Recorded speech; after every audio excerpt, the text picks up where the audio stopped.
Today, we begin a new series from a book by American writer Edgar Rice Burroughs. The book is called A Princess of Mars. It is the first book in a series that Mr. Burroughs wrote about a man who travels to Mars during the last years of the 1800s. There, the man meets strange beings and sees strange sights. At first, he is a captive, then a warrior, and after many battles, a prince of a royal family. Shep O'Neill begins the story of A Princess of Mars. I am a very old man. How old, I do not know. It is possible I am 100, maybe more. I cannot tell because I have never aged as other men do. So far as I can remember, I have always been a man of about 30.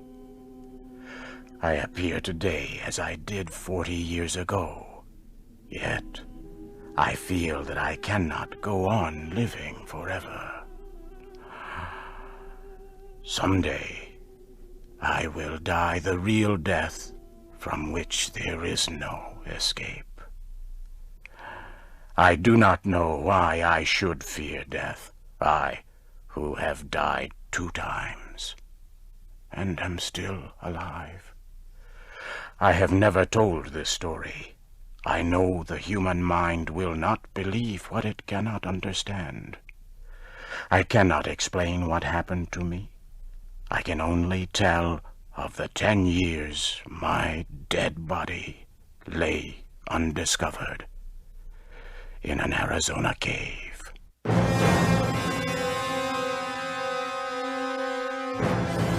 My name is John Carter.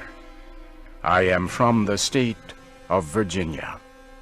At the close of the Civil War, I found myself without a home, without money, and without work. I decided the best plan was to search for gold in the great deserts of the American Southwest. I spent almost a year searching for gold with another former soldier, Captain James Powell, also of Virginia. We were extremely lucky. In the winter of 1865, we found rocks that held gold. Powell was trained as a mining engineer. He said we had uncovered over $1 million worth of gold in only 3 months. But the work was slow, with only 2 men and not much equipment. So we decided Powell should go to the nearest settlement to seek equipment and men to help us with the work. On March 3rd, 1866, Powell said goodbye. He rode his horse down the mountain toward the valley. I followed his progress for several hours. The morning Powell left was like all mornings in the deserts of the great Southwest, clear and beautiful. Not much later, I looked across the valley. I was surprised to see 3 riders in the same place where I had last seen my friend. After watching for some time, I decided the 3 riders must be hostile Indians. Powell, I knew, was well armed and an experienced soldier, but I knew he would need my aid. I found my weapons, placed a saddle on my horse, and started as fast as possible down the trail taken by Powell. I followed as quickly as I could until dark. About 9 o'clock, the moon became very bright. I had no difficulty following Powell's trail. I soon found the trail left by the 3 riders following Powell. I knew they were Indians. I was sure They wanted to capture Powell. Suddenly I heard shots far ahead of me. I hurried ahead as fast as I could. Soon I came to a small camp. Several hundred Apache Indians were in the center of the camp. I could see Powell on the ground. I did not even think about what to do. I just acted. I pulled out my guns and began shooting.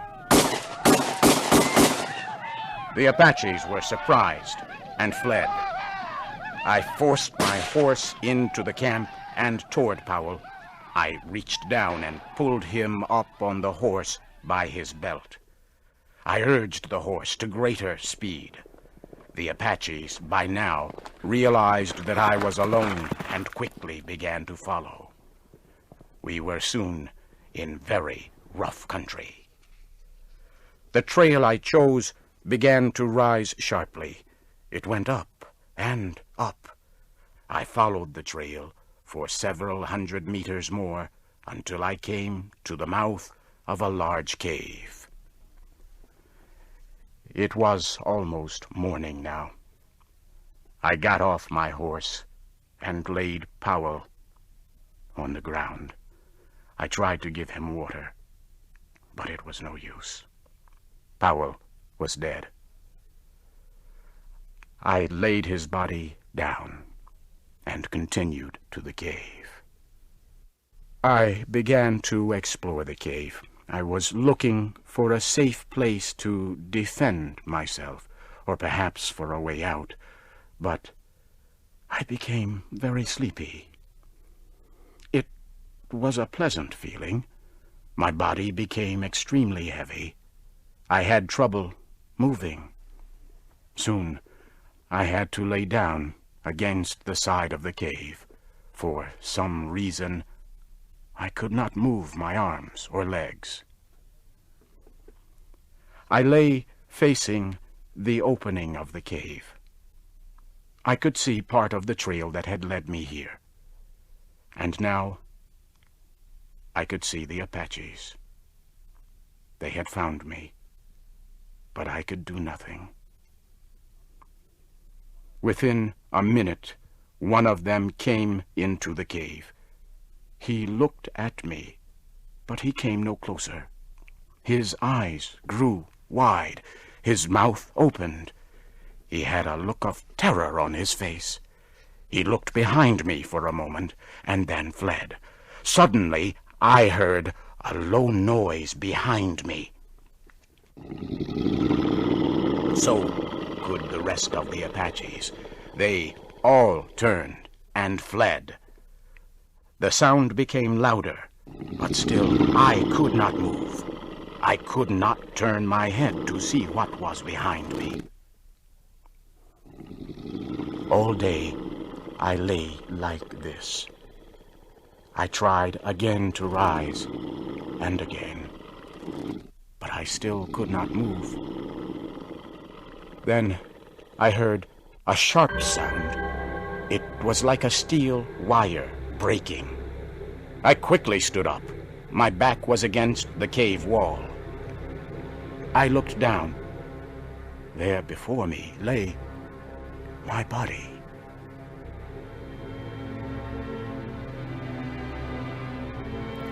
For a few moments, I stood looking at my body. I could not bring myself to touch it. I was very frightened. The sounds of the cave and the sight of my body forced me away. I slowly backed to the opening of the cave. I turned to look at the Arizona night. I could see 1,000 stars. As I stood there, I turned my eyes to a large red star. I could not stop looking at it. It was Mars, the red planet, the red god of war. It seemed to pull me near. Then, for a moment, I closed my eyes. There was an instant of extreme cold and total darkness. Suddenly, I was in deep, dreamless, peaceful sleep.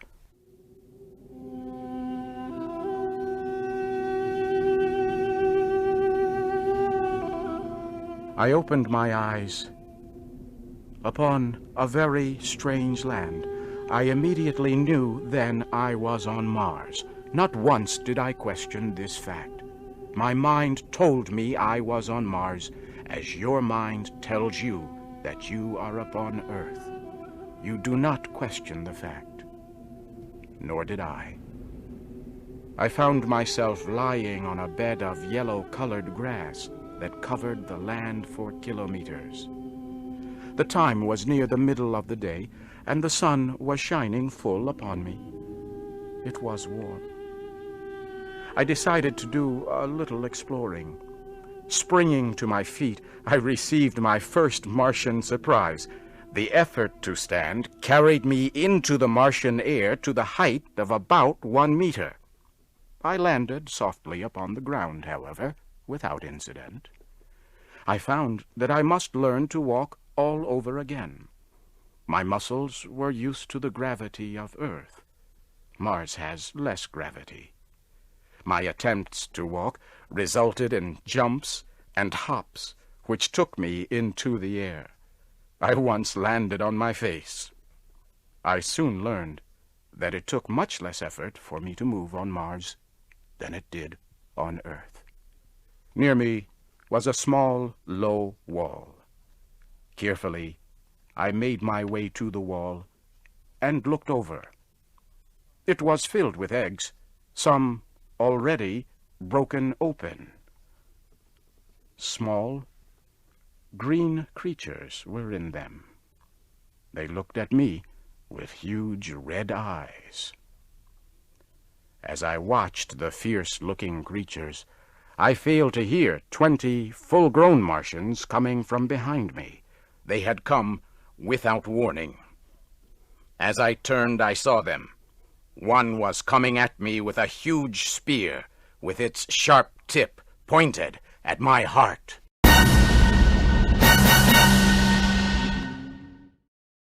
And now, the second program in our series, A Princess of Mars. The creature with the spear was huge. There were many other similar creatures. They had ridden behind me on the backs of large animals. Each of them carried a collection of strange-looking weapons. The one with the large spear got down from the back of his animal and began walking toward me. He was almost 5 meters tall and a dark green color. Huge teeth stuck out of his face, and his expression showed much hate and violence. I immediately knew I was facing a terrible warrior. He began moving quickly toward me with the spear. I was completely unarmed. I could not fight. My only chance was to escape. I used all my strength to jump away from him. I was able to jump almost 30 meters. The green Martian stopped and watched my effort. I would learn later that the look on his face showed complete surprise. The creatures gathered and talked among themselves. While they talked, I thought about running away.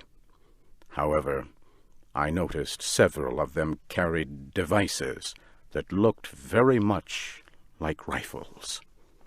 I could not run. Soon all but one of the creatures moved away. The one who had threatened me stayed. He slowly took off a metal band from his arm and held it out to me. He spoke in a strange language.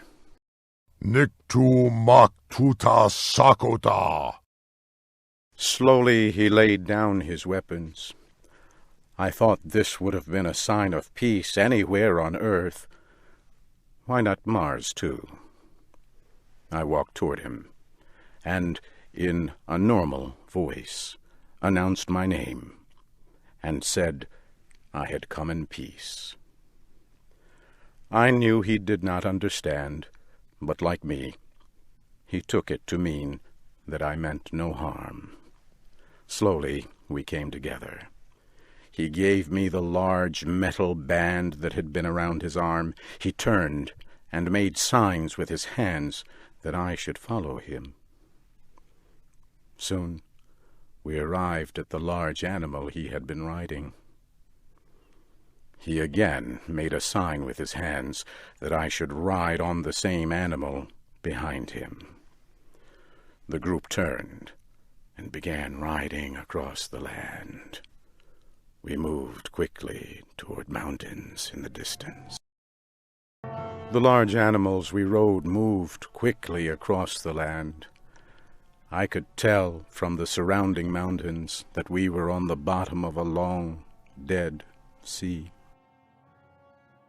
In time we came to a huge city. At first I thought the city was empty. The buildings were all empty and in poor repair. But soon I saw hundreds of the green warriors. I also saw green women and children. I soon learned about many cities like this. The cities were built hundreds of years ago by a people that no longer existed. The green Martians used the cities. They moved from one empty city to another, never stopping for more than a day or two. We got down from our animals and walked into a large building. We entered a room that was filled with fierce green warriors.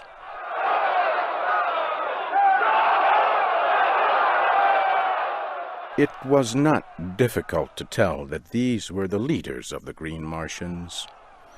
One of them took hold of my arm. He shook me and lifted me off the ground. He laughed when he did so.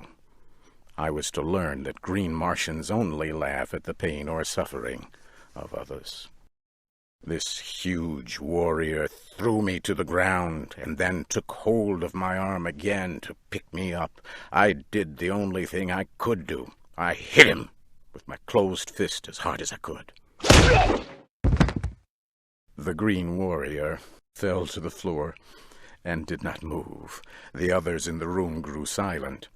I had knocked down one of their warriors with only my hand.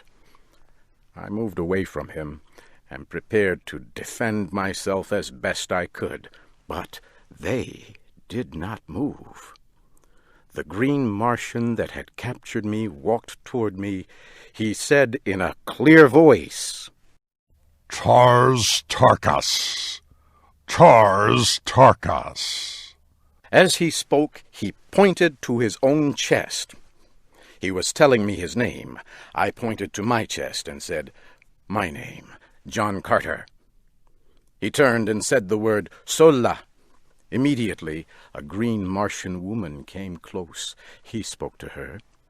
She led me to another building and into a large room.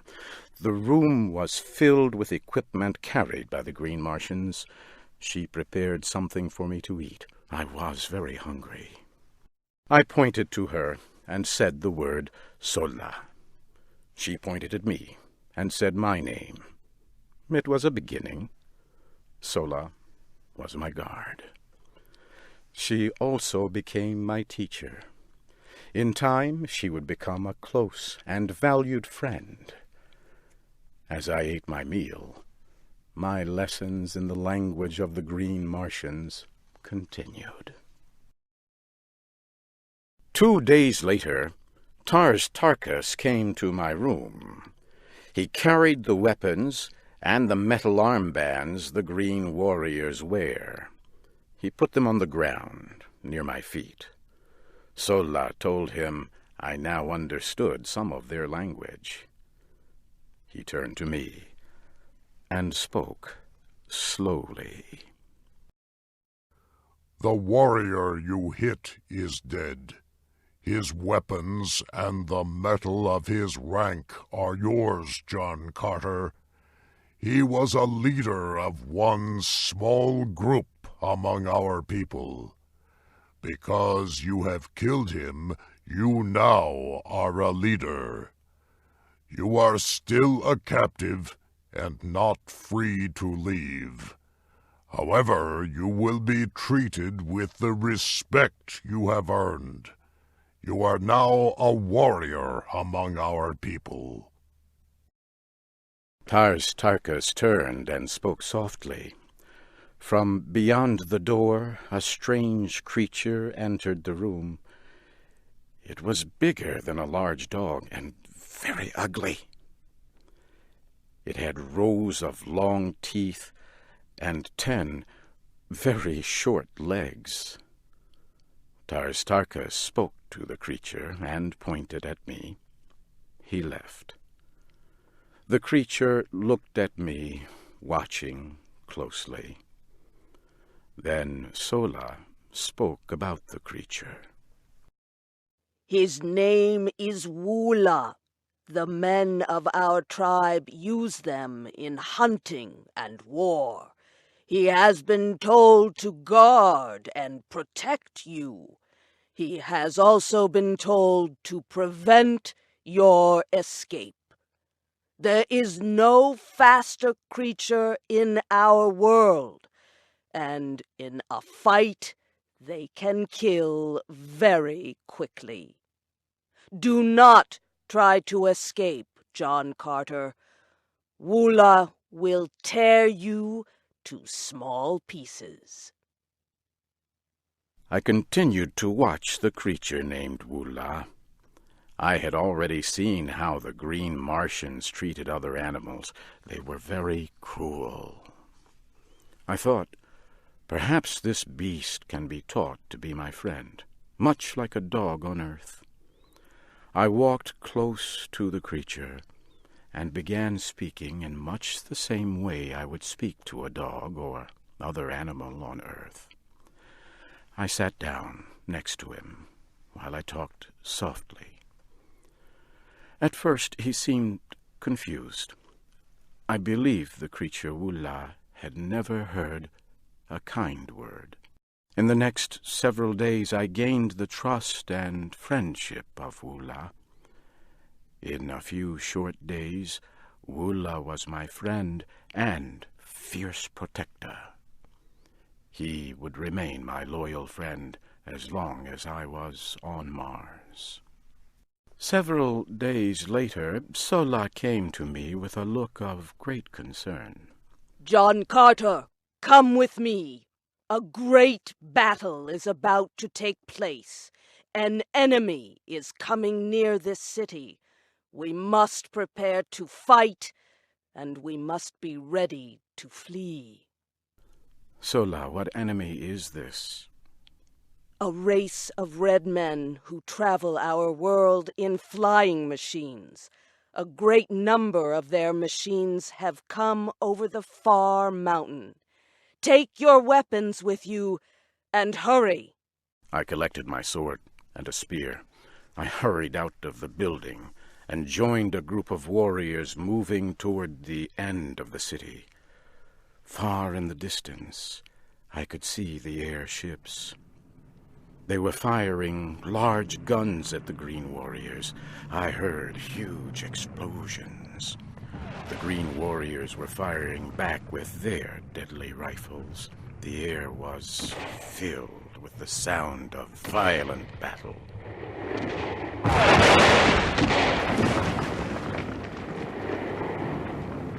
Suddenly, a huge airship exploded. It came down crashing near me.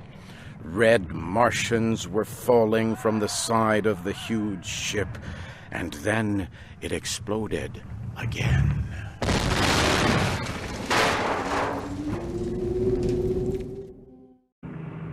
Another of the large airships exploded high. Members of the crew fell to the ground.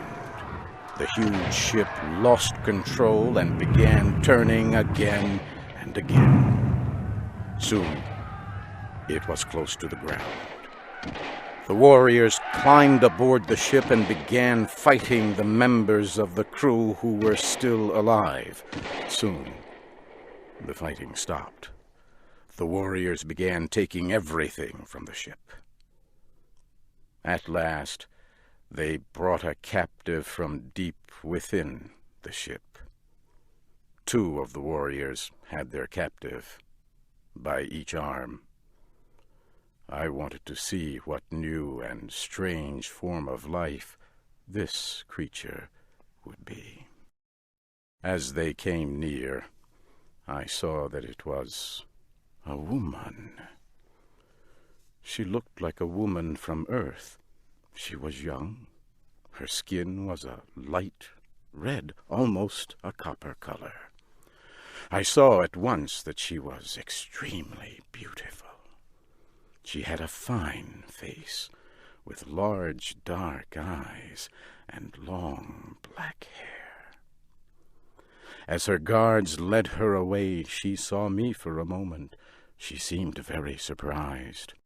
Her face looked hopeful, but when I made no attempt to speak to her, her face grew sad, and she looked very small and frightened.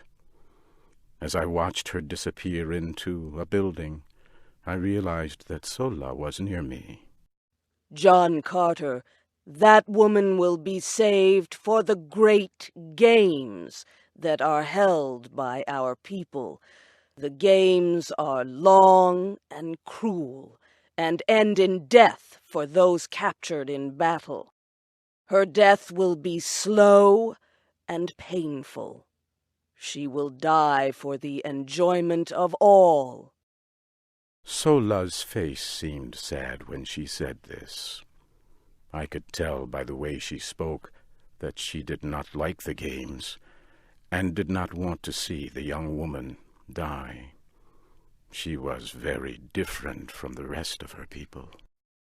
Sola, do you not like the games? No, John Carter. My mother died in the games. That is a secret you must not tell anyone. The wall where Tars Tarkas found you held eggs that produce our young. All the children belong to the tribe. A mother never knows which child is hers when they come out of the egg. My mother hid the egg that carried me. It was not placed within the walled area. She kept her secret until after I was born. But others discovered her secret, and she was condemned to die in the games. She hid me among other children before she was captured. If this secret were learned, I too would die in the games. Before she left me, my mother told me the name of my father. I alone keep that secret. It would mean death for him as well as me. My people are violent and cruel.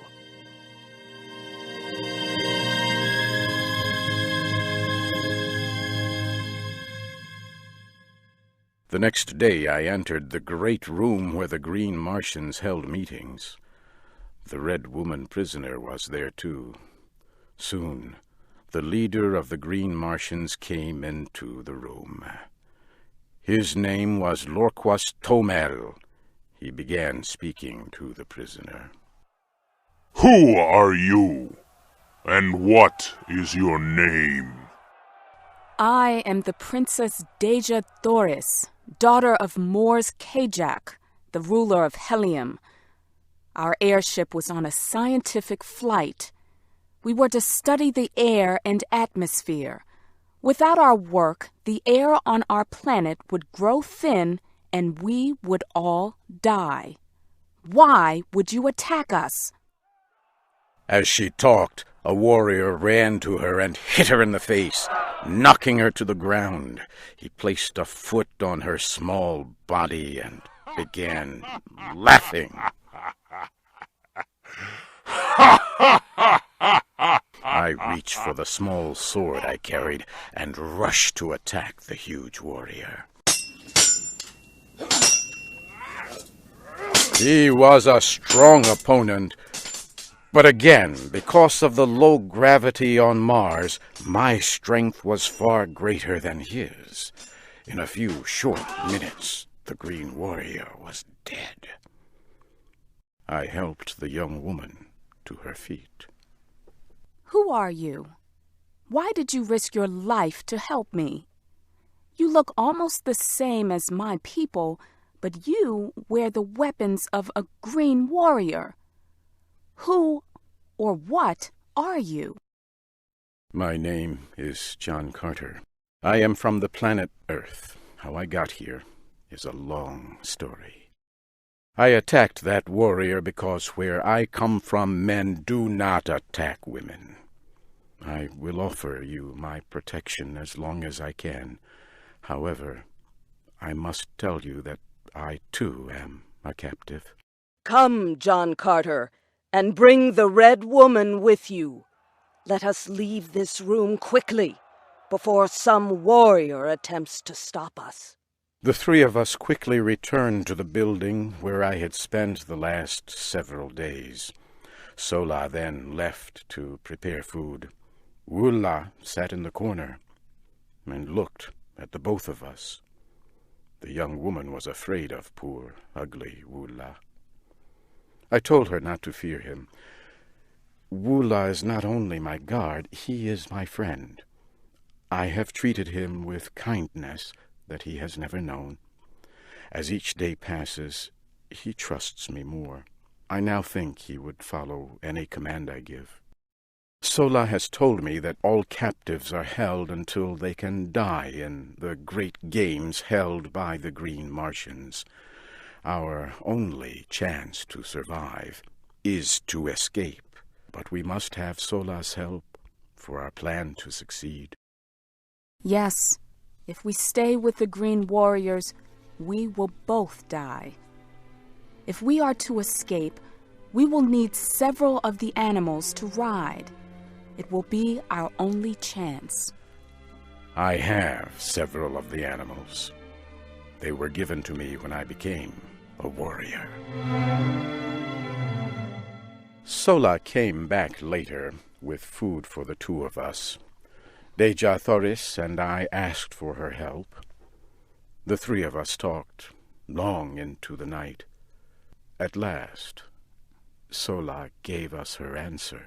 Your best chance for escape will be in the next 2 days. We will leave this city tomorrow and begin a long trip to the home of our tribe. I will help you escape, but I must come with you.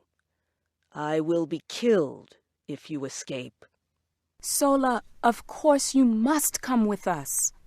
You are not cruel or violent, as many of your people are. Help us, and I can promise you a much better life. You will be treated with respect as an honored guest. The next morning, we rode away from the city on our animals. More than 1,000 animals were carrying the huge tribe of Green Martians. Also in the group were one American, one princess of the royal house of Helium, our guard Sola, and poor, ugly Wula. Late that night we left the camp. One animal carried me, another Sola and Princess Deja Thoris. Wula followed close behind. We rode quickly through the Martian night. I looked into the sky and saw Earth across the great distance of space. Since I had met the Princess Deja Thoris, I had not thought once of Earth or home. I knew then that I would never willingly leave her. The next morning I could see that we were being followed by several hundred of the Green Warriors. Our animals were very tired. I knew we must stop. I told Sola and the princess to take the stronger of the two animals and ride away. I will hold back the green warriors as long as I can. Wula, go with them and guard them with your life. We can't leave you alone. It would be certain death if you are captured again. You must come with us. Sola took the princess by the arm and lifted her on top of the animal she had chosen. Quickly she began riding away. For a moment, Wula looked at me, then turned and ran after them. I took out my rifle from its case. I began firing to slow the green warriors.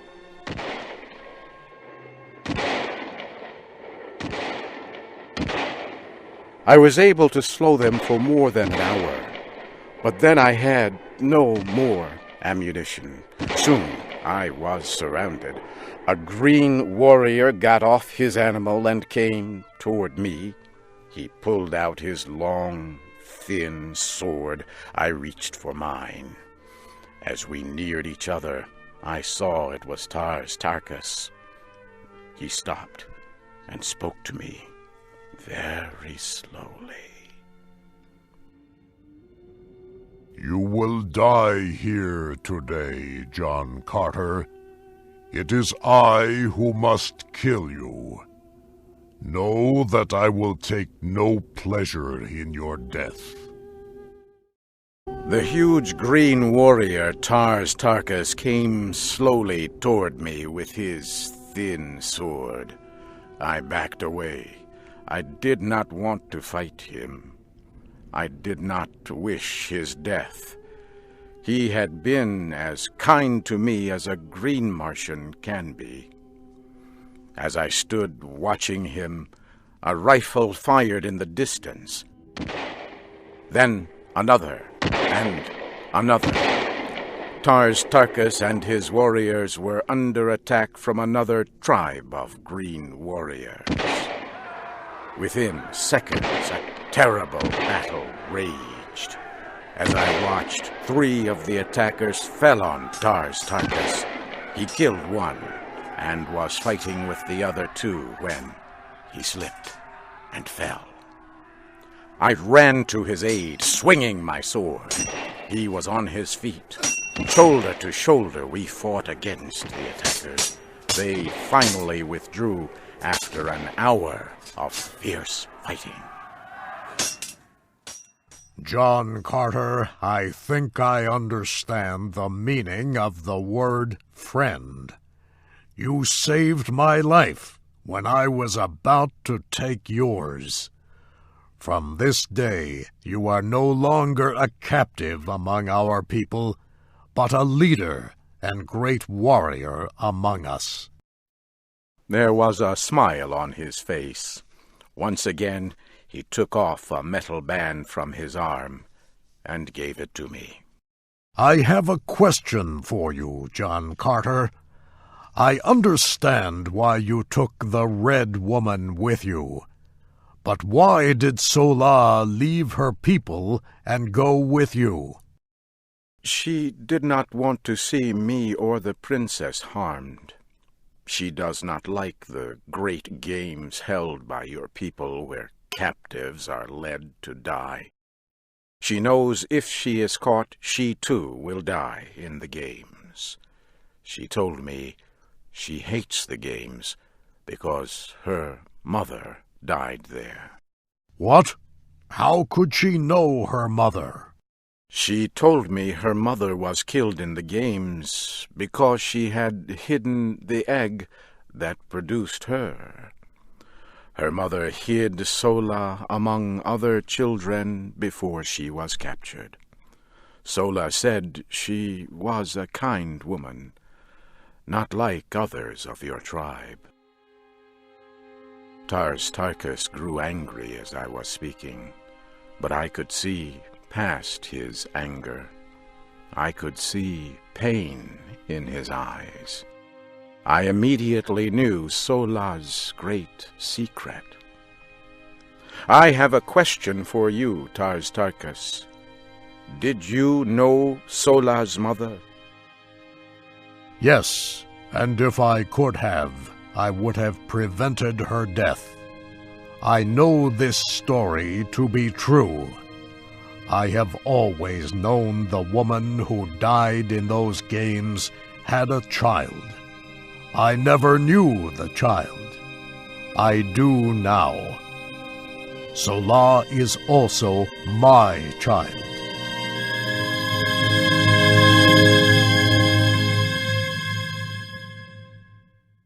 For 3 days we followed the trail left by the Princess Deja Torres, Sola, and poor ugly Wula. At last we could see them in the distance. Their animal could no longer be ridden. They were talking. When we came near, Wula turned to fight us. I slowly walked to him with my hand out. Sola was standing nearby. She was armed and prepared to fight. The princess was lying next to her feet. Sola, what is wrong with the princess? She has been crying much these past few days, John Carter. We believed you died so we could escape. The thought of your death was very heavy on this woman, my friend Deja Torres. Come and tell her you are among the living. Perhaps that will stop her crying. I walked to where the Princess Deja Torres was lying on the ground. She looked at me with eyes that were red from crying. Princess, you are no longer in danger. Tars Tarkas has come with me as a friend. He and his warriors will help to see you safely home. And Sola, I would have you greet your father, Tars Tarkas, a great leader among your people. Your secret no longer means death to anyone. He already knows you are his daughter. The two of you have nothing to fear. Sola turned and looked at Tars Tarkas. She held out her hand. He took it. It was a new beginning for them. I know our world has never before seen anyone like you, John Carter. Can it be that all Earthmen are like you? I was alone, a stranger, hunted, threatened, yet you would freely give your life to save me. You come to me now with a tribe of green warriors who offer their friendship. You are no longer a captive, but wear the medal of great rank among their people. No man has ever done this. Princess, I have done many strange things in my life, many things much smarter men would not have done. And now, before my courage fails, I would ask you to be mine in marriage.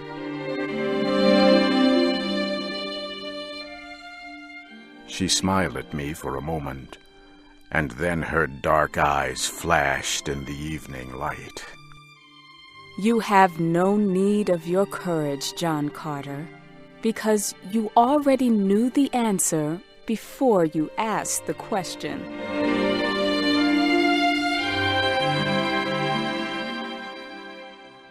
Several days later, we reached the city of Helium. At first, the red men of Helium thought we were an attacking army, but they soon saw their princess. We were greeted with great joy. Tars Tarkas and his green warriors caused the greatest excitement.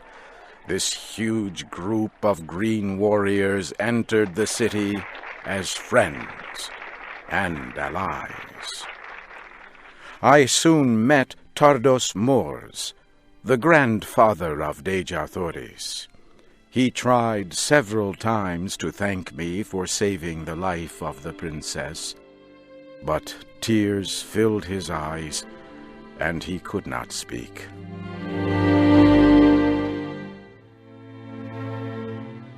For 9 years I served in the government, and fought in the armies of Helium as a prince of the royal family.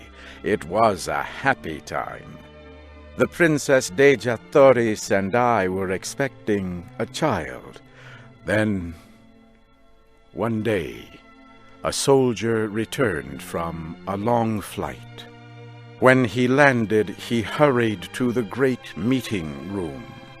Tardos Mors met with the soldier and reported that every creature on the planet had but 3 days to live. He said the great machines that produced the atmosphere on the planet had stopped producing oxygen. He said no one knew why this had happened, but there was nothing that could be done. The air grew thin within a day. Many people could do nothing but sleep. I watched as my princess was slowly dying. I had to try something. I could still move with great difficulty. I went to our airport and chose a fast aircraft.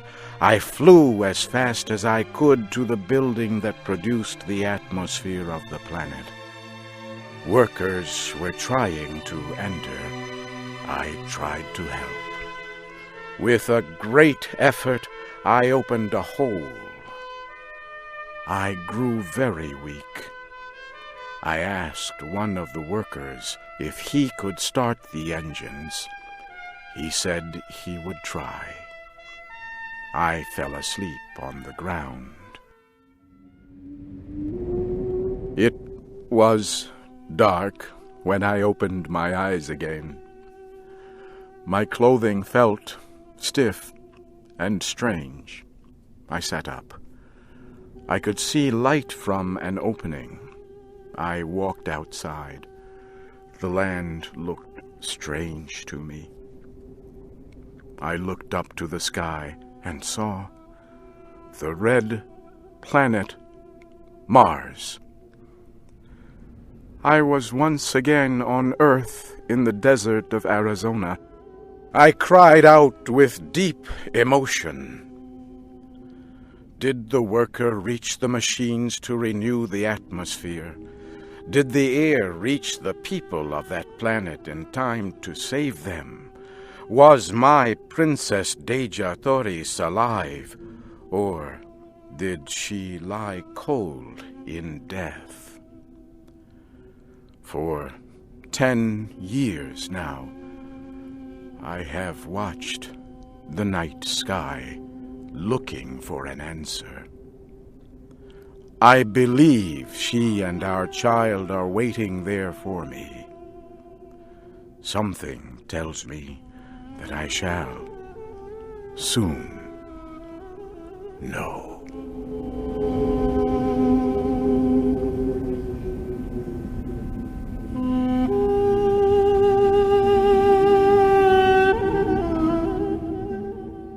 You have been listening to the special English program, American Stories.